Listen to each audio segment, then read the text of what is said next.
আমাদের রংপুর বিভাগে 8টি জেলা বাংলাদেশের, উত্তরবঙ্গ যেটা রেকর্ড, ওইখানে প্রত্যেক দিন 12 মাস প্রতিদিন মুসলমান আল্লাহর কসম খ্রিস্টান হয়ে যাচ্ছে।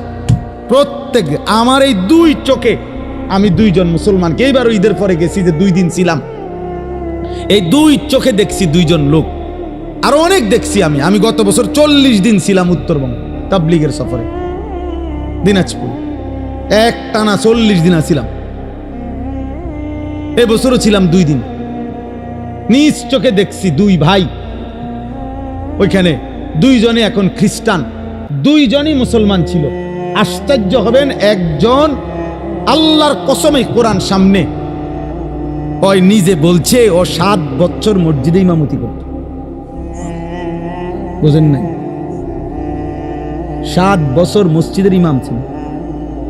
এমন মুসলমান সে খ্রিস্টান হয়ে গেছে, সে খ্রিস্ট ধর্ম প্রচার। এখন তো বুঝতেছ না আব্বা, মনে করছে এই চুলের ফ্যাশন এটাই জীবনের সবকিছু। একটা মেয়ের সাথে কথা বলতে পারতেছ অথবা কোনো মেয়ের ছবি দেখে দেখে সময় কাটাচ্ছ, তুমি মনে করছে এটাই জীবনের। না বাপ, এটা জীবনের শেষ কথা। 12 কিলোমিটার পায়ে হাঁটাও, 12 কিলোমিটার পায়ে হেঁটেও গাজার বাচ্চা একটা রুটি খুঁজে পায় না,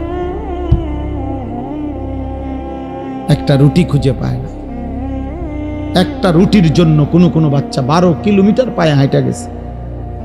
আল্লাহর কসম, পত্রিকা আসছে।